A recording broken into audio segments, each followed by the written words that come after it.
Hello student, आप आ चुके हैं अपने यूट्यूब चैनल बायोलॉजी स्लाइस पर और मेरा नाम है मोहम्मद वारिस। पिछली क्लास में हम लोगों ने डिस्कस स्टार्ट करा था क्लास 11 का chapter 8 cell the unit of life. उसको आज आगे कंटिन्यू करते हैं, देखते हैं आज क्या स्टडी करना है। यह लेक्चर 2 है। लेक्चर फर्स्ट हम लोगों ने पिछले क्लास में डिस्कस कर चुका। पिछले क्लास में हम लोगों ने पढ़ा था introduction and scientist related to this unit. आज हम लोगों को पढ़ना है what is a cell, cell theory and overview of cell. और ये आज का टॉपिक स्टार्ट करने से पहले जो पिछले क्लास में हम लोगों ने पढ़ा था उसको 2 मिनट में रिकॉल कर लेते हैं। जो लोग आज पहली बार वीडियो देख रहे हैं वो पहले वीडियो देख करके आइए, फिर आगे समझ में आएगा। अदरवाइज 2 मिनट में पिछली क्लास का डिस्कस कर लेते हैं, उसके बाद में आज के क्लास का जो टॉपिक होगा उसको डिस्कस करना स्टार्ट करेंगे। पिछले क्लास में हम लोगों ने 16 साइंटिस्ट के बारे में पढ़ा था और देखा था कि इन लोगों ने क्या क्या करा था। उनमें से यह 5 साइंटिस्ट जी.एन. रामाचंद्रन थे, Linus Pauling, Robert Hooke, Leeuwenhoek and Robert Brown थे। इनके बारे में एक एक लाइन में थोड़ा सा रिकॉल कर लेते हैं पिछले क्लास का। जी.एन. रामाचंद्रन जो कि ट्रिपल हेलिकल स्ट्रक्चर दिए थे, कॉलेजन एक प्रोटीन होता है, उसका ट्रिपल हेलिकल स्ट्रक्चर के बारे में इन्होंने एक्सप्लेन करा था। एक साइंटिस्ट था लाइनस पाउलिंग, उन्होंने एक्सप्लेन करा था alpha helix and beta sheet structure of protein. और इन्हीं के अल्फा हेलिक्स और बीटा शीट स्ट्रक्चर जो इन्होंने एक्सप्लेन करा था उससे इन्फ्लुएंस हुए थे जी.एन. रामाचंद्रन, और इन्होंने triple helical structure of collagen इन्होंने दिया था। फिर उसके बाद में हम लोगों ने देखा था थर्ड साइंटिस्ट के बारे में, रॉबर्ट हुक। इन्होंने सेल को डिस्कवर करा था 1665 में। उसके बाद में हम लोगों ने देखा था लिवेन हुक, इन्होंने पहली बार लाइव सेल को देखा था और उसे डिस्क्राइब करा था 1674 में। फिर न्यूक्लियस को डिस्कवर्ड करे थे रॉबर्ट ब्राउन 1831 में। उसके ये 5 साइंटिस्ट कंप्लीट हो गए। फिर उसके बाद में हम लोगों ने 5 साइंटिस्ट देखा था Schleiden, Schwann, Rudolf Virchow, Singer and Nicolson. Singer and Nicolson ये फ्लूइड मोज़ेक मॉडल दिए थे प्लाज्मा मेम्ब्रेन का। हम लोगों ने देखा था स्लीडन के बारे में, इन्होंने बहुत सारे प्लांट का स्टडी करा और पाया इन्होंने कि सभी प्लांट्स सेल से बने होते हैं और वह सेल मिलकर के टिश्यू बनाते हैं। All plants composed of cell which form tissue. और स्वान, उसके बाद में स्वान एक ब्रिटिश जूलॉजिस्ट थे, इन्होंने ये बहुत सारे प्लांट का स्टडी करा तो इन्होंने देखा कि सेल, प्लांट में सेल वाले एक यूनिक कैरेक्टर होता है। और एनिमल सेल में इन्होंने देखा था कि एक आउटर बाउंड्री प्लाज्मा मेम्ब्रेन बनाता है। फिर उसके बाद में इन्होंने बताया था कि plants and animals compose of cells and product of cell.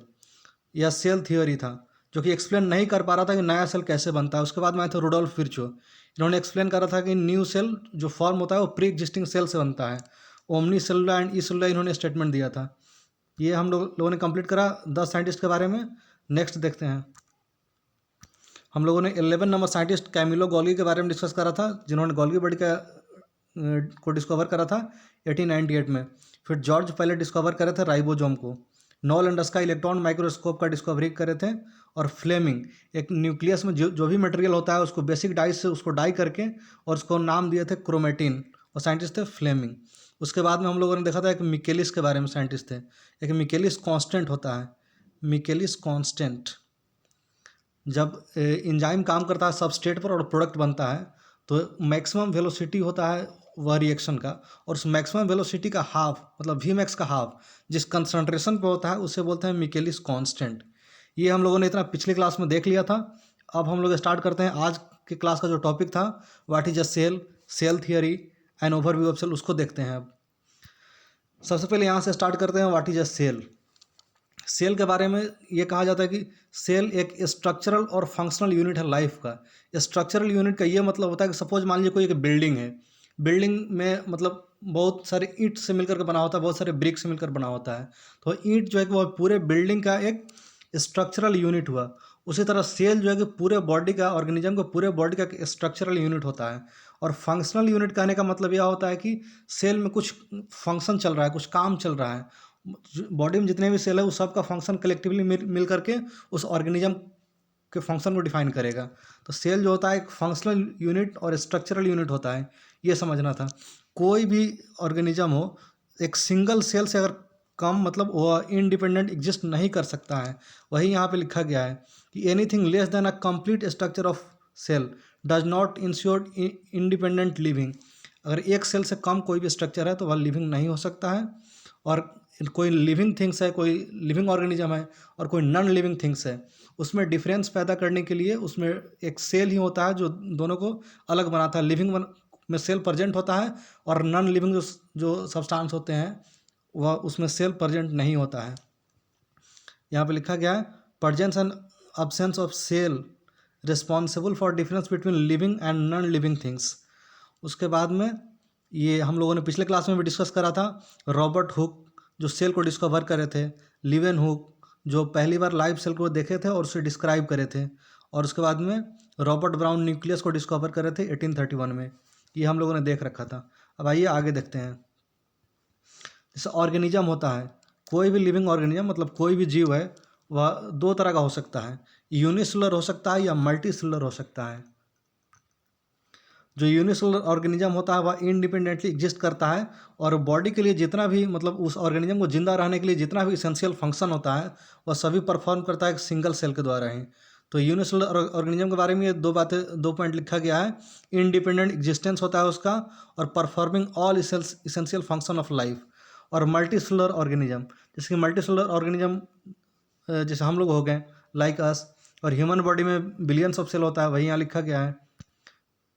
फिर आगे देखते हैं, जैसे कि माइक्रोस्कोप और फिर उसके बाद में इलेक्ट्रॉन माइक्रोस्कोप का इन्वेंशन हुआ, जो कि इलेक्ट्रॉन माइक्रोस्कोप का डिस्कवरी करे थे नॉल एंड रस्का ने। उसके बाद में सेल के स्ट्रक्चर के बारे में काफ़ी चीज़ें जानने और सीखने को मिला। इलेक्ट्रॉन माइक्रोस्कोप का रिजॉल्विंग पावर ज़्यादा होता है, इससे सेल के अंदर की छोटी छोटी चीज़ों को आदमी देख करके उसे स्टडी कर पाया। अब कुछ बातें मैं यहाँ बता रहा हूँ एक्स्ट्रा इलेक्ट्रॉन माइक्रोस्कोप के बारे में। ऐसे बायोलॉजी में ये नहीं पढ़ना है, लेकिन आपको फिजिक्स में इसको पढ़ना है डिटेल्स में। जैसे आप पढ़िएगा ऑप्टिक्स, उसमें उसके बाद में पढ़िएगा उसमें ऑप्टिकल इंस्ट्रूमेंट पढ़ना है, तो वहाँ पे ये सब चीज़ें डिस्कस करा जाता है। लेकिन थोड़ा सा यहाँ बायोलॉजी में नहीं पढ़ना है, लेकिन फिर भी आपको फिजिक्स में पढ़ना है, इसलिए और थोड़ा यहाँ बायोलॉजी के कंसेप्ट को मतलब उसे एक्सप्लेन करने में हेल्प मिलेगा, इसलिए मैंने यहाँ डिस्कस कर लिया है। आप लोग जानते होइएगा कि जैसे लाइट का वेवलेंथ होता है वो 400 से 700 नैनोमीटर के बीच में वेरी करता है। जनरली अगर एंगस्ट्रम में देखा जाए तो 3800 टू 7600 एंगस्ट्रम में होता है। जैसे कि पढ़े होइएगा आप लोग विबज्योर, वायलेट, इंडिगो, ब्लू। तो जैसे जैसे वायलेट से का वेवलेंथ सबसे कम होता है, रेड का सबसे वेवलेंथ सबसे ज़्यादा होता है। और एक इलेक्ट्रॉन माइक्रोस्कोप होता है, ये लाइट का यूज करा जाता है। जनरली लाइट का जो यूज होता है वो लाइट माइक्रोस्कोप में होता है, जैसे कि सिंपल माइक्रोस्कोप हो गया, कंपाउंड माइक्रोस्कोप हो गया। लेकिन एक खास तरह का माइक्रोस्कोप होता है इलेक्ट्रॉन माइक्रोस्कोप, उसमें लाइट का यूज नहीं करा जाता है, उसमें इलेक्ट्रॉन बीम का यूज करा जाता है इलेक्ट्रॉन माइक्रोस्कोप में। और इलेक्ट्रॉन माइक्रोस्कोप में जो इलेक्ट्रॉन बीम का यूज करा जाता है उसका वेवलेंथ लाइट माइक्रोस्कोप में जो लाइट का वेवलेंथ होता है उससे काफ़ी कम होता है। आप यहाँ देख सकते हैं कि लाइट का वेवलेंथ लाइट माइक्रोस्कोप में 700 नैनोमीटर और 400 नैनोमीटर के बीच में रहता है, लेकिन यहाँ इलेक्ट्रॉन माइक्रोस्कोप में इलेक्ट्रॉन का वेवलेंथ 0.39 माइक्रोमीटर होता है, नैनोमीटर होता है। और यहाँ पे एक कंसेप्ट आपको पता चलेगा फिजिक्स में कि रिजॉल्विंग पावर जो होता है, रिजॉल्विंग पावर का मतलब होता है कि दो सबसे छोटे डिस्टेंस पर रखे गया ऑब्जेक्ट को अलग अलग करके दिखा दे, यानी कि सबसे कम डिस्टेंस पे रखा गया दो ऑब्जेक्ट को उसको अलग अलग दिखा दे, तो जो सब जिसका रिजॉल्विंग पावर ज़्यादा होगा वह ज़्यादा डिफ्रेंशिएट कर पाएगा। तो इलेक्ट्रॉन माइक्रोस्कोप में जो इलेक्ट्रॉन बीम होता है उसका वेवलेंथ कम होता है, और रिजॉल्विंग पावर जो होता है कि यहाँ वेवलेंथ के इन्वर्सली प्रोपोर्शनल होता है। तो यहाँ इलेक्ट्रॉन माइक्रोस्कोप में इलेक्ट्रॉन का वेवलेंथ कम है, या लाइट माइक्रोस्कोप में लाइट का वेवलेंथ ज़्यादा है, तो वेवलेंथ के इन्वर्सली प्रोपोर्शनल होता है रिजॉल्विंग पावर। तो इलेक्ट्रॉन माइक्रोस्कोप का रिजॉल्विंग पावर ज़्यादा होगा लाइट माइक्रोस्कोप से। यहाँ लिखा गया है wavelength of electron in electron beam microscope is less than the wavelength of light. Photon के वेवलेंथ से काफ़ी कम होता है, और रिजॉल्विंग पावर वेवलेंथ के इन्वर्सली प्रोपोर्शनल होता है। तो इससे यह पता चलता है कि resolving power of electron microscope is greater than the light microscope. Electron microscope का रिजॉल्विंग पावर ज़्यादा होगा लाइट माइक्रोस्कोप से, यानी इलेक्ट्रॉन माइक्रोस्कोप से काफ़ी छोटी छोटी चीज़ों को देखा जा सकता है जो कि लाइट माइक्रोस्कोप से नहीं देखा जा सकता है। तो इसी को यहाँ फिर लिखा गया है मैग्नीफिकेशन ऑफ। और एक टर्म होता है जैसे कि आप पढ़िएगा टेलीस्कोप या माइक्रोस्कोप, तो उसका जो मैग्नीफिकेशन होता है वह तीन चीज़ पे डिपेंड करता है। Focal length of objective lens उसमें होता है, उस पर डिपेंड करता है, और focal length of eyepiece होता है उस पर डिपेंड करता है, और ट्यूब के लेंथ पे डिपेंड करता है। यह पॉइंट मैंने इसलिए बता दिया कि क्योंकि नीट में प्रीवियस ईयर में बहुत पहले एक क्वेश्चन पूछा गया था कि मैग्नीफिकेशन पावर किस पे डिपेंड करता है, focal length of objective, focal length of eyepiece and जो ट्यूब होता है ये माइक्रोस्कोप में, उस ट्यूब के लेंथ पे डिपेंड करता है। और इस टर्म से सिर्फ ये समझ लीजिए इस टर्म से कि इलेक्ट्रॉन माइक्रोस्कोप का रिजॉल्विंग पावर लाइट माइक्रोस्कोप से ज़्यादा होता है, सिर्फ यही समझना है, ज़्यादा इसमें टेंशन लेने का और दिमाग लगाने की ज़रूरत नहीं है। अब आइए आगे देखते हैं। अब सेल थ्योरी के बारे में देखते हैं। जैसे कि हम लोगों ने प्रीवियस क्लास में भी पढ़ चुका है कि सेल थ्योरी दिए थे स्लीडन एंड स्वान, बट वह सेल थ्योरी मतलब कुछ चीज़ों को एक्सप्लेन नहीं कर पा रहा था। ये एक्सप्लेन नहीं कर पा रहा था कि नया सेल कैसे बनता है। सिर्फ स्लीडन और स्वान जो सेल थ्योरी दिए थे उसमें ये बताए थे कि all living organism are composed of cells and product of cell, लेकिन यह नहीं बता पा रहे थे कि फिर न्यू सेल कैसे बनता है। उसको रुडोल्फ विर्चो बताए थे। और ये जो मैथियस स्लीडन थे जर्मन बोटानिस्ट, उन्होंने जो करा था ऑब्जर्व करा था उसके बारे में यहाँ लिखा गया है कि 1938 स्लीडन observe that all plants composed of different kind of cells which form tissue. यह एक जर्मन बोटानिस्ट थे, इन्होंने बहुत सारे प्लांट का स्टडी करा और इन्होंने पाया कि प्लांट बहुत सारे सेल से मिलकर बना होता है और वह सेल मिलकर के टिश्यू बनाता है। और एक साइंटिस्ट थे थियोडोर स्वान, जो ब्रिटिश जूलॉजिस्ट थे, इन्होंने 1839 में बहुत सारे एनिमल सेल का इन्होंने स्टडी करा और पाया कि एक आउटर थिन मेम्ब्रेन होता है जिसे बाद में प्लाज्मा मेम्ब्रेन के तौर पे एक्सप्लेन करा गया। और इन्होंने प्लांट सेल का, बहुत सारे प्लांट सेल का जब स्टडी करा था तो इनको पता चला था कि प्रजेंस ऑफ सेल वाल, यानी सेल वाल एक प्लांट सेल का स्पेशल कैरेक्टर है जो कि एनिमल सेल में नहीं होता है। फिर उसके बाद में इन्होंने स्टेटमेंट दिया था कि सभी प्लांट्स और एनिमल्स का बॉडी जो है कि सेल और उसके प्रोडक्ट से मिलकर के बने होते हैं। वहीं यहाँ लिखा गया है bodies of animals and plants are composed of cells and product of cell. ये हो गया, ये हम लोगों ने पिछले क्लास में भी देख चुका था। अब यहाँ पे देखते हैं फिर से वही बात, ये आप लोग देख भी चुके हैं कि हाँ रुडोल्फ विर्चो थे, इन्होंने मॉडिफाई करा था सेल थियरी को, और मॉडिफाई करके इन्होंने एक पहले से सेल थियरी यह था कि all living organism are compose of cells and product of cell. और एक नया पॉइंट इन्होंने रुडोल्फ विर्चो ये ऐड करे थे कि all cells arise from pre existing cell, ओमनी सेलुला ई सेलुला। ये आप लोगों ने पिछले क्लास में भी देख रखा है और इस पर क्वेश्चन भी लगा रखा है, ये नीट में पूछा हुआ क्वेश्चन है। अब आइए आगे देखते हैं एन ओवरव्यू ऑफ सेल। एक बात आप लोगों को बता दूं कि सेल का शेप, साइज, ये सब अलग अलग होता है। अलग अलग सेल का अलग अलग शेप होता है, अलग अलग साइज होता है। और जनरली सेल का स्ट्रक्चर, शेप, साइज ये काफ़ी हद तक डिपेंड करता है कि वह कैसा फंक्शन कर रहा है, कैसा काम कर रहा है, उस पर डिपेंड करता है। The structure of cells vary according to their function, कैसा उसका फंक्शन परफॉर्म कर रहा है उसके हिसाब से सेल का शेप, साइज, ये सब स्ट्रक्चर उसका वेरी करता है। तो यहाँ कुछ सेल का शेप बताया गया है, इसको याद रखिएगा, इससे क्वेश्चन पूछा जा सकता है। मैंने 6 सेल का यहाँ शेप बताया है, फिर उसके बाद में बाद वाले स्लाइड में देखिएगा कि मैंने 6 सेल का साइज बताया है। इसको ध्यान से देख करके और उसको याद रखना है। जैसे रेड ब्लड सेल्स होता है, आरबीसी होता है ह्यूमन बॉडी में, उसका शेप याद रखिएगा, राउंड एंड बाई कनकेव होता है। एक मेजोफिल सेल होता है प्लांट के लीफ में, जब पढ़ाऊँगा मैं कभी फिर क्या बोलते हैं एनाटॉमी, प्लांट एनाटॉमी, तो उसमें दिखाऊंगा कि हाँ मेजोफिल सेल होता है, उसका शेप जो होता है राउंड एंड ओवल होता है। यहाँ पे कंफ्यूज नहीं होइएगा, आरबीसी का जो शेप होता है वह राउंड एंड बाई कनकेव होता है और मेजोफिल सेल का होता है राउंड एंड ओवल, इसको याद रखिएगा। फिर आगे यहाँ 2 सेल हो गया वहाँ पे और 4 सेल यहाँ, मतलब कंप्लीट 6 सेल का आपको शेप याद रखना है। वाइट ब्लड सेल होता है WBC ह्यूमन बॉडी में, उसका यहाँ शेप बताया गया है। WBC का शेप होता है अमीबॉयड शेप होता है। एक ट्रैकिड्स होता है, जाइलम और फ्लोएम, कहीं आप पढ़े होइएगा या फिर बाद में पढ़िएगा, तो उसमें एक ट्रैकिड्स होता है, कंपोनेंट होता है एक जाइलम का, उसका शेप होता है इलोंगेटेड। और इपिथेलियल सेल होता है बॉडी में, उसी का एक टाइप होता है कॉलमनर इपिथेलियल, उसका शेप होता है लॉन्ग एंड नैरो, यह याद रखिएगा। और यहाँ पे नर्व सेल जो होता है उसका शेप होता है लॉन्ग एंड ब्रांच, यह याद रखिएगा। लॉन्ग एंड ब्रांच हो जाएगा nerve cell and long and narrow हो जाएगा कॉलमनर इपिथेलियम। उसी तरह से यहाँ पहले आपने देखा ये राउंड एंड बाई कनकेव हो जाएगा RBC, and round and Oval हो जाएगा मेजोफिल सेल। ये 6 सेल का शेप अच्छे से याद रखिएगा, ये क्वेश्चन पूछा जा सकता है। अब आइए कुछ सेल का साइज देखते हैं, इसको भी अच्छे से याद कर लीजिएगा। कुछ सेल का साइज है। सबसे पहले वायरस का साइज, जैसे वायरस होता है उसका साइज कितना होता है, तो उसका साइज होता है 0.022 टू 0.2 माइक्रोमीटर होता है।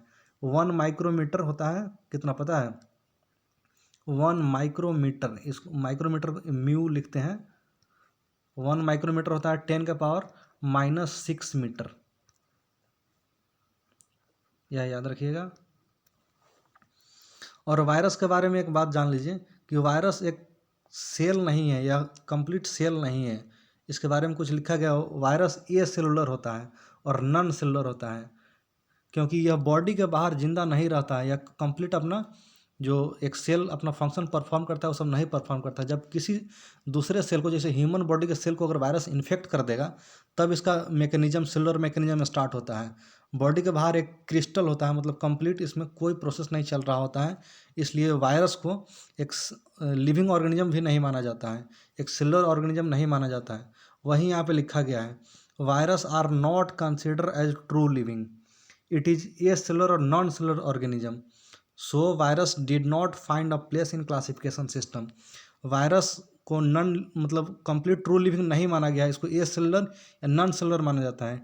यही कारण है कि जो क्लासिफिकेशन सिस्टम होता है, ऑर्गेनिज्म को क्लासीफाई करा जाता है, जैसे 5 किंगडम में मोनेरा, प्रोटिस्टा, फंजाई, प्लांटियन, एनिमिलिया, उस क्लासिफिकेशन सिस्टम में वायरस को जगह नहीं दिया गया है, वायरस को क्लासीफाई नहीं करा गया है। वायरस का साइज याद रखिएगा, सिर्फ 0.022 टू 0.2 माइक्रोमीटर। एक सेल होता है, प्रोकैरियोटिक सेल होता है एक, माइकोप्लाज्मा, या इसको कहते हैं पीपीएलओ, या स्मॉलेस्ट सेल होता है। पीपीएलओ का फुल फॉर्म होता है प्लूरो न्यूमोनिया लाइक ऑर्गेनिज्म, या इसको कहते हैं माइकोप्लाज्मा। इसका साइज होता है 0.1 टू 0.3 माइक्रोमीटर, यह याद रखिएगा। यह स्मॉलेस्ट सेल होता है। आपसे पूछा जाएगा कि स्मॉलेस्ट लिविंग सेल, तो माइकोप्लाज्मा या पीपीएलओ। उसी तरह बैक्टीरिया का साइज याद रखिएगा 1 टू 5 माइक्रोमीटर। और मैच्योर ह्यूमन आरबीसी में न्यूक्लियस नहीं होता, उसमें न्यूक्लियस अब्सेंट हो जाता है। इमैच्योर आरबीसी होता है, उसमें न्यूक्लियस होता है, लेकिन जब आरबीसी का मैच्योरेशन होता है तो उसमें से न्यूक्लियस खत्म हो जाता है, यह याद रखिएगा। और उसका डायमीटर होता है 7 माइक्रोमीटर। 1 माइक्रोमीटर होता है, यहाँ मैंने बताया 10⁻⁶ मीटर, और यहाँ मैच्योर ह्यूमन आरबीसी का डायमीटर होता है 7 माइक्रोमीटर। एक यूकैरियोटिक सेल, एक नॉर्मल यूकैरियोटिक सेल यानी टिपिकल यूकैरियोटिक सेल, टिपिकल मतलब जनरल समझ लीजिए, जैसे कि ह्यूमन बॉडी में सेल होता है, प्लांट में सेल होता है, ये सभी यूकैरियोटिक सेल होता है, तो उसका साइज होता है 10 टू 20 माइक्रोमीटर। और ये तो पहले भी जनरल नॉलेज में कहीं पढ़े होइएगा, लार्जेस्ट सेल होता है एग ऑफ एन ऑस्ट्रिच, मतलब एक शुतुरमुर्ग होता है, उसका अंडा लार्जेस्ट सेल होता है, एग ऑफ एन ऑस्ट्रिच। तो 6 सेल का मैंने शेप बताया और 6 सेल का मैंने साइज बताया, इसको अच्छे से याद रखिएगा।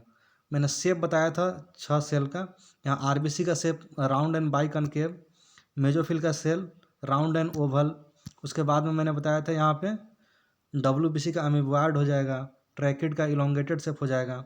और यहाँ पे ये दोनों को याद रखिएगा, एक लॉन्ग एंड नैरो है और यहाँ पे लॉन्ग एंड ब्रांच है, इसको याद रखिएगा। फिर मैंने 6 सेल का साइज बताया। वायरस का साइज 0.022 टू 0.2 माइक्रोमीटर याद रखिएगा। उस तरह माइकोप्लाज्मा का याद रखिएगा, बैक्टीरिया का 1 टू 5 माइक्रोमीटर, ह्यूमन आरबीसी का डायमीटर होता है 7 माइक्रोमीटर, एक टिपिकल यूकैरियोटिक सेल का साइज होता है 10 टू 20 माइक्रोमीटर, और लार्जेस्ट सेल होता है एग ऑफ एन ऑस्ट्रिच। और यहाँ पे कुछ सेल का में क्रोमोजोम का नंबर लिखा गया है, उसको अच्छे से याद रखिएगा, क्योंकि यह नंबर पहले भी पूछा गया है। और यहाँ पे कुछ डिस्कस करा गया था ऑनियन सेल के बारे में, ह्यूमन सेल के बारे में, इसलिए मैंने बता दिया। ऑनियन सेल में क्रोमोजोम का नंबर होता है 16, जैसे ह्यूमन में जानते हो कि क्रोमोजोम होता है 46। क्रोमोजोम क्या होता है, ये सब अगर अभी कुछ ज़्यादा जानकारी नहीं हो तो जब मैं न्यूक्लियस पढ़ाऊँगा उसमें थोड़ा अच्छे से पता चलेगा आपको क्रोमोजोम क्या होता है। फिलहाल याद रख लीजिए कि ऑनियन सेल में क्रोमोजोम होता है 16, ह्यूमन में होता है 46, और पोटैटो में होता है 48। अब नेक्स्ट स्लाइड। यहाँ पे सेल को मैंने डिवाइड करा है। सेल 2 तरह का होता है, एक प्रोकैरियोटिक सेल होता है और एक यूकैरियोटिक सेल होता है। ये दोनों में डिफरेंस क्या होता है? सबसे पहले यह दोनों वर्ड को ब्रेक करके देखते हैं कि इसका मतलब क्या होता है उसके बाद में, और इसके बारे में सिमिलैरिटी क्या होता है प्रोकैरियोटिक सेल में और यूकैरियोटिक सेल में, दोनों में डिफरेंस क्या होता है ये देखेंगे। सबसे पहले एक ग्रीक लैंग्वेज का वर्ड है प्रो, जिसका मतलब होता है बिफोर या लैक, मतलब किसी भी चीज़ से पहले या किसी भी चीज़ का अब्सेंस है उसको ग्रीक लैंग्वेज में कहते हैं प्रो। और कैरियन का मतलब होता है कर्नेल या न्यूक्लियस, सेंटर में प्रेजेंट जो न्यूक्लियस होता है उसको कहते हैं। तो यहाँ प्रो और कैरियन दो वर्ड से मिलकर के बना है प्रोकैरियोट। यहाँ प्रो का मतलब होता है बिफोर या लैक, एंड कैरियन का मतलब न्यूक्लियस समझ लीजिए। मतलब यहाँ इस दोनों वर्ड का अगर जोड़ा जाए तो फिर मतलब निकलेगा कि जिसमें न्यूक्लियस नहीं हो उसको कहते हैं प्रोकैरियोट।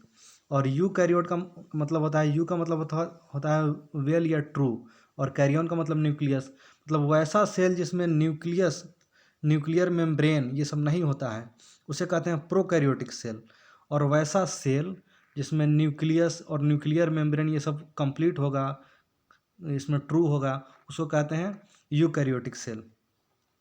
एक बात यहाँ पे ये जान लीजिए कि जैसे प्रोकैरियोट सेल है उसमें न्यूक्लियर मेम्ब्रेन नहीं है, उसमें प्रॉपर न्यूक्लियस नहीं है, बट उसमें भी तो डीएनए होता है, जेनेटिक मटेरियल उसमें भी होता है प्रोकैरियोटिक सेल में। तो क्या उसका जेनेटिक मटेरियल पूरे सेल में फैला होगा? नहीं, वह पूरे सेल में फैला नहीं होता है, क्योंकि जेनेटिक मटेरियल होता है डीएनए, और डीएनए निगेटिवली चार्ज होता है, और वहाँ उसके पास में कुछ पॉजिटिवली चार्ज प्रोटीन होता है, और दोनों एक दूसरे से चिपक जाते हैं और एक जगह पे रुके रहते हैं, और उस जगह को कहते हैं न्यूक्लियोइड, यह याद रखिएगा। जैसे कि न्यूक्लियस होता है, यूकैरियोटिक सेल में प्रॉपर न्यूक्लियस होगा, न्यूक्लियर मेम्ब्रेन होगा, जो कि प्रोकैरियोट सेल में नहीं होता है। तो प्रोकैरियोट सेल का जेनेटिक मटेरियल एक जगह प्रोटीन से बाइंड करके रहता है, और उस जगह को कहते हैं न्यूक्लियोइड। इसको याद रखिएगा, इस पर क्वेश्चन भी पूछा गया है नीट में। आगे देखते हैं कुछ प्रोकैरियोट और यूकैरियोट सेल में कुछ मतलब क्या क्या इसमें डिफरेंस होता है। फिर आगे देखेंगे कि दोनों में क्या क्या सिमिलैरिटी होता है। तो डिफरेंस के मामले में देखा जाए तो पहले अभी भी मैंने बताया कि प्रोकैरियोट सेल में प्रॉपर जो है कि न्यूक्लियर मेम्ब्रेन नहीं होता है, और यूकैरियोट सेल में न्यूक्लियर मेम्ब्रेन होता है। तो पहला डिफरेंस यह हो गया कि nuclear membrane is absent in prokaryotic cell but present in eukaryotic cell. उसी तरह से एक मतलब ये भी डिफरेंस होता है कि जैसे प्रोकैरियोट सेल होता है, या सेल हो गया प्रोकैरियोट सेल, तो इसमें न्यूक्लियस भी नहीं होगा, यहाँ सेंटर में न्यूक्लियस होता है, ये नहीं होता है। अगर यह यूकैरियोट सेल है तो इसमें न्यूक्लियस होगा, और साइटोप्लाज्म में कुछ अलग अलग ऑर्गेनेल्स होगा, अलग अलग ऑर्गेनेल्स होगा यूकैरियोटिक सेल में जो। और प्रोकैरियोटिक सेल में यहाँ न्यूक्लियस भी नहीं होगा, और कुछ जो यहाँ ऑर्गेनेल्स होता है यूकैरियोटिक सेल में वो सब भी नहीं होगा यहाँ पे। तो दूसरा डिफरेंस यह हो गया कि मेम्ब्रेन बाउंड ऑर्गेनेल्स प्रोकैरियोट में नहीं होता है। Membrane bound organelles absent in prokaryotic cell but present in eukaryotic cell. और एक चीज़ होता है जैसे प्रोकैरियोट सेल है, तो जैसे सेल मेम्ब्रेन हो गया, या सेल मेम्ब्रेन के बाहर सेल वाल होगा। यूकैरियोटिक सेल में या प्लाज्मा मेम्ब्रेन होगा सेल मेम्ब्रेन, इसके बाहर सेल वाल हो भी सकता है नहीं भी हो सकता है, जैसे एनिमल सेल में नहीं होता है, प्लांट सेल में होता है। और यूकैरियोट सेल में खास चीज़ यह होता है कि सेल वाल के बाहर एक और लेयर होता है जिसे ग्लाइकोकैलिक्स बोलते हैं। ग्लाइकोकैलिक्स एक और बाहर में लेयर बना होता है, जो कि प्रोकैरियोटिक सेल में होता है। यूकैरियोटिक सेल में ग्लाइकोकैलिक्स नहीं होता है, तो वही यहाँ पे लिखा गया है glycocalyx present in prokaryotic cell but absent in eukaryotic cell. और यूकैरियोटिक सेल का जो सेल वाल अगर होगा प्लांट सेल में, वो उसका सेल वाल, और प्रोकैरियोटिक सेल में जो सेल वाल होगा, या दोनों अलग अलग मटेरियल से बना होता है। आगे जब सेल वाल पढ़ाएंगे तो बताएंगे कि कौन कौन से मटेरियल का बना होता है। फिलहाल यह समझ लीजिए कि जो प्रोकैरियोटिक सेल का जो सेल वाल होता है वह यूकैरियोटिक सेल के सेल वाल के कंपोजिशन जैसा नहीं होता है, इसका कंपोजिशन अलग होता है और इसका कंपोजिशन अलग होता है। वही यहाँ पे लिखा गया है cell wall composition in prokaryotic cell different from eukaryotic cell. तो प्रोकैरियोटिक सेल और यूकैरियोटिक सेल में ये चार डिफरेंस हो गया। प्रोकैरियोटिक सेल में न्यूक्लियर मेम्ब्रेन नहीं होगा, मेम्ब्रेन बाउंड ऑर्गेनल्स नहीं होगा, ग्लाइकोकैलिक्स प्रेजेंट होगा प्रोकैरियोटिक सेल में, और उसके बाद में सेल वाल का कंपोजिशन यूकैरियोटिक सेल से अलग होगा। ग्लाइकोकैलिक्स होता है कि प्रोकैरियोटिक सेल में सेल वाल के बाहर भी एक लेयर होता है, उसी को ग्लाइकोकैलिक्स कहते हैं। फिर आगे पढ़ाएंगे सेल इन्वेलप, अभी आगे प्रोकैरियोटिक सेल तो उसमें बताएंगे। फिर आइए आगे देखते हैं यह प्रोकैरियोटिक सेल और यूकैरियोटिक सेल में यहाँ सिमिलैरिटी बताया गया है कि दोनों में क्या क्या सिमिलर है प्रोकैरियोटिक सेल और यूकैरियोटिक सेल में। तो सिमिलर यह है कि जैसे प्लाज्मा मेम्ब्रेन होता है, प्रोकैरियोटिक सेल में भी होता है और यूकैरियोटिक सेल दोनों में प्लाज्मा मेम्ब्रेन होगा। और प्रोकैरियोटिक सेल का प्लाज्मा मेम्ब्रेन जो होता है वह स्ट्रक्चरली सिमिलर होता है, मतलब कुछ हद तक यूकैरियोटिक सेल जैसा होता है। वही यहाँ पे लिखा गया है कि plasma membrane of prokaryotic cell structurally similar to eukaryotic cell. यह एक बात, यह सिमिलरिटी समझ में आ गया। और दूसरा सिमिलरिटी यह है कि एक राइबोसोम होता है, सेल ऑर्गेनेल्स आगे पढ़ाएंगे तो उसमें बताएंगे। राइबोसोम्स प्रोकैरियोटिक सेल में भी प्रेजेंट होता है और यूकैरियोटिक सेल में भी प्रेजेंट होता है। यह मतलब थोड़ा सा डिफरेंस होता है, लेकिन प्रेजेंट दोनों में होता है। प्रोकैरियोटिक सेल का राइबोसोम थोड़ा अलग होता है और यूकैरियोट का अलग होता है, आगे बताएंगे राइबोसोम जो पढ़ाएंगे तब। फिलहाल यह जान लीजिए कि राइबोसोम दोनों सेल में प्रेजेंट होता है, प्रोकैरियोट में भी और यूकैरियोट में भी। उसके बाद में प्लाज्मा मेम्ब्रेन के अंदर, जैसे कि यह सेल हो गया या प्लाज्मा मेम्ब्रेन हो गया, उसके बाद में जो स्पेस होता है ये सब एक फ्लूइड से भरा हुआ होता है, सेमी फ्लूइड मैट्रिक्स होता है जो कि साइटोप्लाज्म होता है, वो दोनों में होगा, प्रोकैरियोट में भी होगा और यूकैरियोट में भी होगा। वहीं यहाँ लिखा गया है कि semi fluid matrix called cytoplasm occupies the volume of cell in both prokaryotic cell and eukaryotic cell.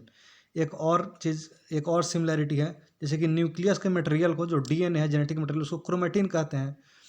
Prokaryotic cell में न्यूक्लियस नहीं होगा प्रॉपर, उसमें न्यूक्लियर इन्वेलप नहीं होगा, लेकिन जेनेटिक मटेरियल तो होगा, मतलब क्रोमेटिन तो होगा। तो क्रोमेटिन यूकैरियोटिक सेल में भी होगा और प्रोकैरियोटिक सेल में भी होगा। इसको अच्छे से याद रखिएगा। Chromatin chromatin material present in both prokaryotic cell as well as eukaryotic cell. यह चार सिमिलरिटी समझ में आ गया होगा कि प्लाज्मा मेम्ब्रेन जो होगा वो स्ट्रक्चरली सिमिलर होता है, प्रोकैरियोट में यूकैरियोट जैसा ही होता है। प्रोकैरियोट और यूकैरियोट दोनों में राइबोसोम पाया जाता है, दोनों में सेमी फ्लूइड मैट्रिक्स होगा, साइटोप्लाज्म दोनों में होगा। और ये जो होता है क्रोमेटिन मटेरियल, मतलब जेनेटिक मटेरियल दोनों में होगा। प्रोकैरियोट सेल में न्यूक्लियस और न्यूक्लियर मेम्ब्रेन नहीं होगा, लेकिन जेनेटिक मटेरियल तो होगा। तो यहाँ क्रोमेटिन मटेरियल दोनों में होता है। आइए अब आगे देखते हैं। जैसे कि आगे अभी पढ़ाएंगे प्रोकैरियोटिक सेल डिटेल्स में, फिर यूकैरियोटिक सेल डिटेल्स में, तो वहाँ पे सेल ऑर्गेनेल्स पढ़ाएंगे यूकैरियोटिक सेल में। लेकिन अभी फ़िलहाल कुछ ऑर्गेनेल्स का नाम ऐसे ही याद कर लीजिए, नाम को याद कर रहिएगा तो फिर आगे जब पढ़ाएंगे तो अच्छे से कुछ लगेगा कि हाँ कुछ सुना सुना लग रहा है। तो कुछ ऑर्गेनेल्स का नाम याद कर लीजिए।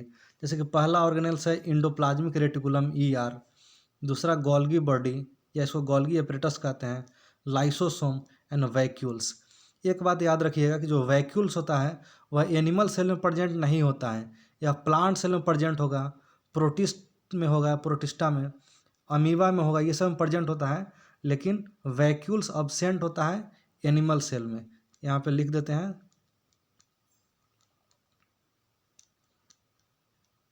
Absent in animal.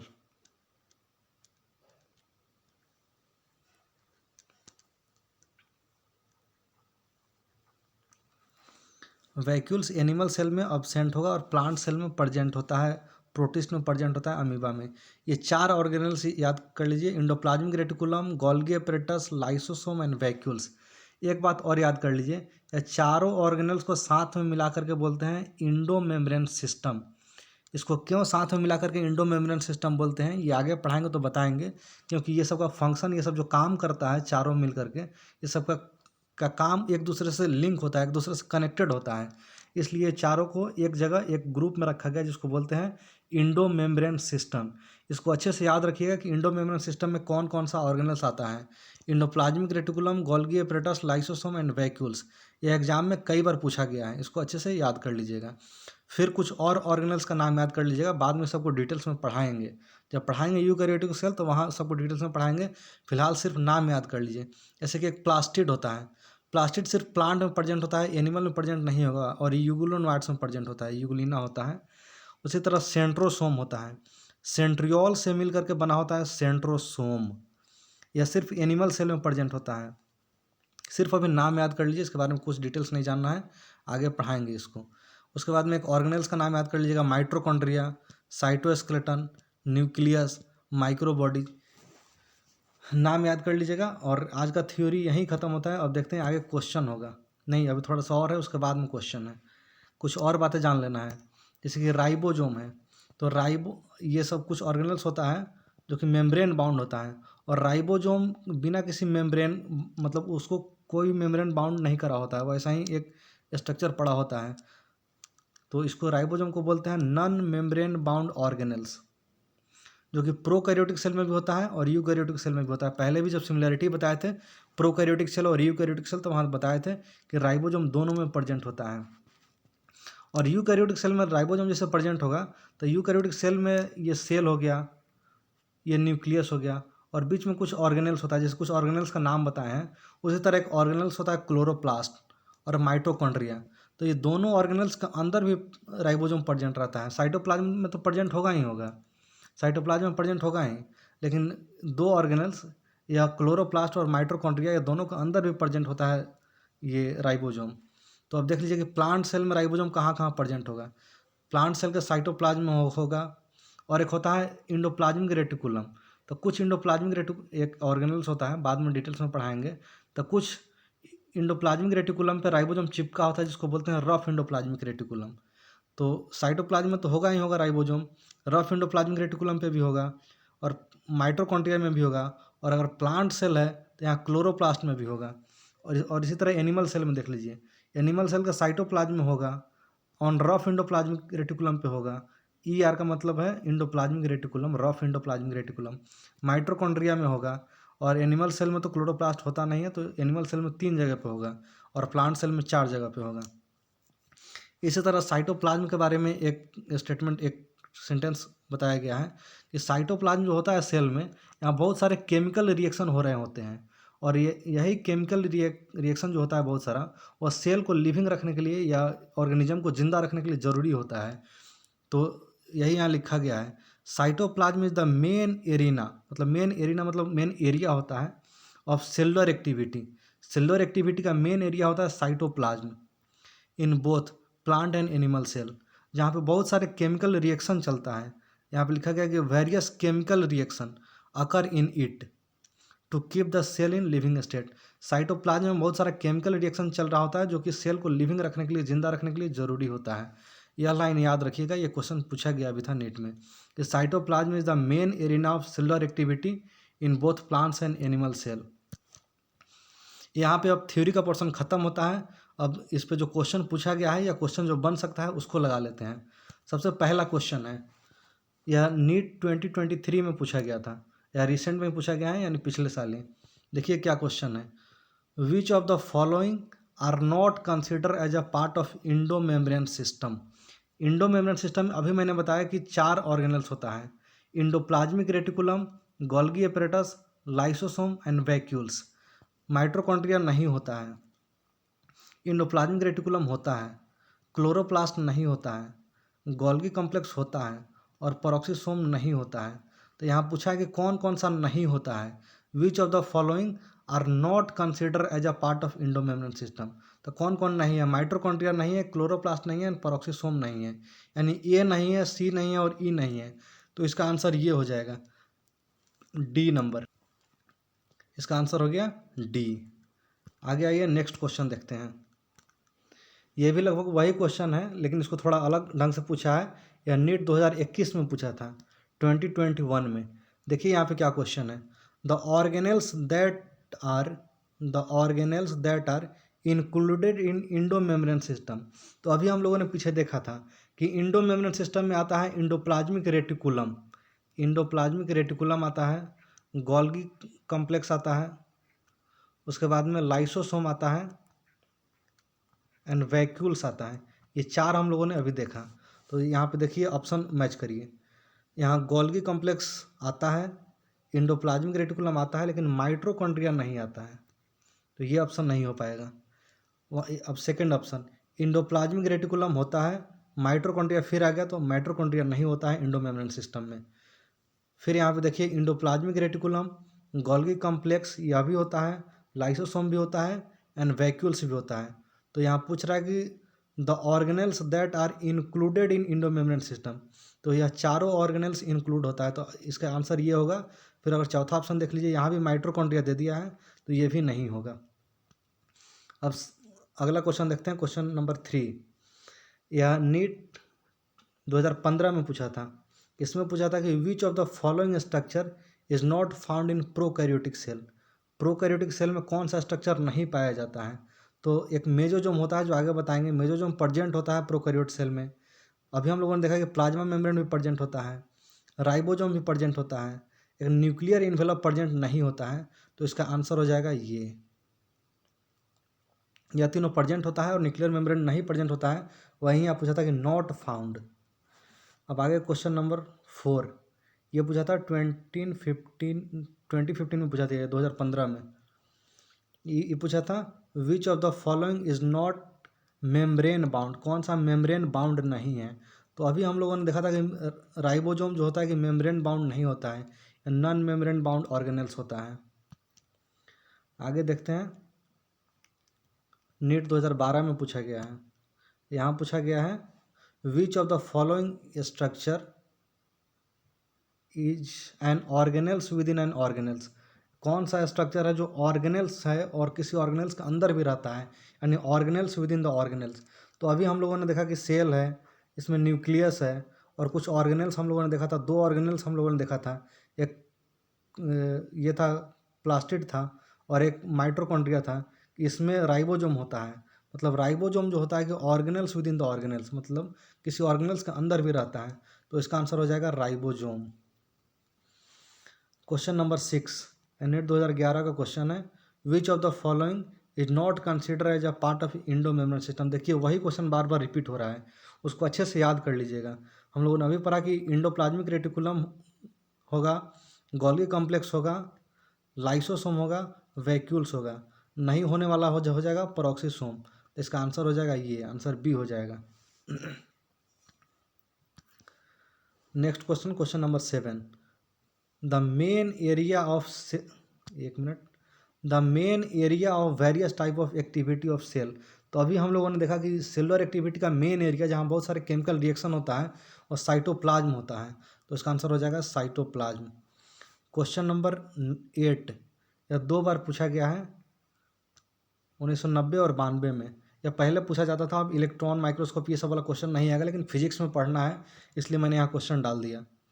Electron microscope has a high resolution power due to, इसका रिजोल्यूशन पावर हाई क्यों होता है। तो पीछे हम लोगों ने देखा कि इलेक्ट्रॉन माइक्रोस्कोप में जो इलेक्ट्रॉन बीम होता है उसका वेवलेंथ काफ़ी कम होता है लाइट के वेवलेंथ से, जो कि लाइट सिंपल या कंपाउंड माइक्रोस्कोप में यूज करा जाता है। तो इसका मेन रीजन यह हो जाएगा कि very low wavelength of electron beam, electron beam का काफ़ी लो वेवलेंथ होता है। ये भी वही इलेक्ट्रॉन माइक्रोस्कोप वाला, मतलब लाइट माइक्रोस्कोप वाला क्वेश्चन है जो अब नहीं पूछा जाएगा, फिजिक्स में पढ़ना है, इसलिए मैंने यहाँ डाला ये सब क्वेश्चन को। यहाँ ये पूछा गया है कि a student wishes to study the cell structure under light microscope, मतलब एक स्टूडेंट है जो सेल को स्टडी करना चाहता है लाइट माइक्रोस्कोप में, उसका कुछ आईपीस का यहाँ मैग्नीफिकेशन दिया गया है और ऑब्जेक्टिव का मैग्नीफिकेशन दिया गया है। और पूछा गया है कि he should illuminate the object, मतलब वह ऑब्जेक्ट को इल्यूमिनेट करे, मतलब ऑब्जेक्ट में लाइट दे, मतलब कौन से कलर का लाइट दे ताकि उसको अच्छे से अच्छा दिख पाए। यही पूछा गया है कि कौन से कलर का लाइट दे ताकि अच्छे से अच्छा दिख पाए। तो अच्छे से अच्छे दिखने के लिए मतलब यहाँ बढ़ाना पड़ेगा रिजॉल्विंग पावर, और रिजॉल्विंग पावर वेवलेंथ के इन्वर्सली प्रोपोर्शनल होता है।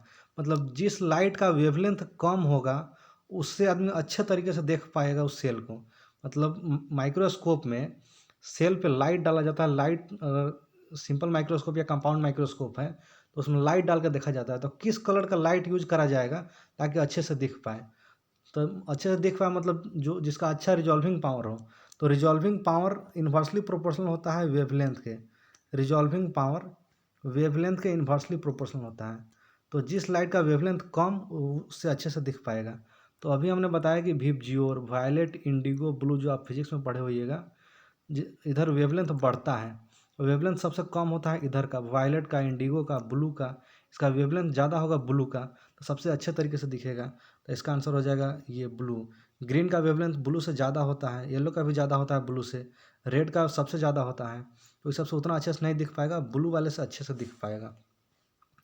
अगला क्वेश्चन यह है कि जैसे कि प्रोकैरियोट सेल और यूकैरियोटिक सेल दोनों में जो है कि कुछ कॉमन क्या है, दोनों में सिमिलैरिटी मैंने 4 पॉइंट बताया था और मैंने ये बात बताया था। यहाँ पे क्वेश्चन है कि which of the following feature is common in prokaryotes and many eukaryotes. तो मैंने ये सेल वाल तो दोनों में अलग होता है, ये आंसर नहीं होगा। न्यूक्लियर मेम्ब्रेन भी नहीं होता है प्रोकैरियोट में, तो ये भी आंसर नहीं होगा। प्रोकैरियोट में मेम्ब्रेन बाउंड सब सेलुलर ऑर्गेनल्स नहीं होता है, तो ये भी यूकैरियोटिक सेल से अलग होता है। यूकैरियोटिक सेल और प्रोकैरियोटिक सेल मैंने सिमिलैरिटी बताया था कि दोनों में जेनेटिक मटेरियल होगा, यानी क्रोमेटिन मटेरियल दोनों में होगा। भले प्रोकैरियोटिक सेल में न्यूक्लियर मेम्ब्रेन नहीं है, न्यूक्लियस नहीं है, लेकिन क्रोमेटिन मटेरियल तो होगा। अब आइए आगे देखते हैं। यहाँ पे मतलब सेल का साइज के बारे में असेंडिंग ऑर्डर में इसको अरेंज करना है। यहाँ पे लिखा गया है कि different cell have different sizes, arrange the following cell in an ascending order of their size and select the correct option. तो हम लोगों ने देखा था कि स्मॉलेस्ट लिविंग सेल हम लोगों ने माइकोप्लाज्मा देखा था। असेंडिंग ऑर्डर मतलब साइज इंक्रीज होते हुए ऑर्डर में सजाना है और देखना है कि इसमें कौन सा आंसर सही है। तो माइकोप्लाज्मा सबसे छोटा, तो एक नंबर में तो माइकोप्लाज्मा आ जाएगा 1। माइकोप्लाज्मा से बड़ा होता है ह्यूमन आरबीसी 7 माइक्रोमीटर। माइकोप्लाज्मा से बड़ा हो जाएगा पहले बैक्टीरिया हो जाएगा, बैक्टीरिया का 1 to 5 माइक्रोमीटर होता है। उसके बाद में आ जाएगा यह थर्ड नंबर में आ जाएगा ह्यूमन आरबीसी, इसका डायमीटर होता है 7 माइक्रोमीटर और ये वाला सबसे बड़ा होता है। तो अगर असेंडिंग ऑर्डर में अगर लगाया जाए तो सबसे पहले 1 नंबर वाला आ गया माइकोप्लाज्मा, फिर उसके बाद में आ जाएगा बैक्टीरिया 4 नंबर वाला, फिर उसके बाद में ह्यूमन आरबीसी हो जाएगा 3rd नंबर वाला, फिर उसके बाद में आएगा एगोफेनोस्टिस 2 नंबर वाला। तो 1 4 3 2 ये फर्स्ट आंसर हो जाएगा इसका 1 4 3 2। उसके बाद next question, ribosome is not present in. Ribosome कहाँ प्रेजेंट नहीं होता है? साइटोप्लाज्म में प्रेजेंट होता है, क्लोरोप्लास्ट में भी प्रेजेंट होता है, गोल्गी बॉडी में प्रेजेंट नहीं होता है, तो इसका आंसर ये हो जाएगा। और माइटोकॉन्ड्रिया में प्रेजेंट होता है। हम लोगों ने देखा कि 2 ऑर्गेनल होता है, माइटोकॉन्ड्रिया और क्लोरोप्लास्ट, जहाँ पर राइबोसोम प्रेजेंट होता है। अब आइए नेक्स्ट क्वेश्चन देखते हैं। यहाँ पे यह पूछा गया है कि the region of prokaryotic cell, prokaryotic cell का वह कौन सा रीजन है? The region within prokaryotic cell where genetic material is present is term as. मतलब मैंने बताया कि प्रोकैरियोटिक सेल होता है उसमें न्यूक्लियस नहीं होता है, लेकिन जेनेटिक मटेरियल एक जगह पे प्रोटीन से बाउंड करके इकट्ठा रहता है, उसे न्यूक्लियोइड टर्म दिया गया था।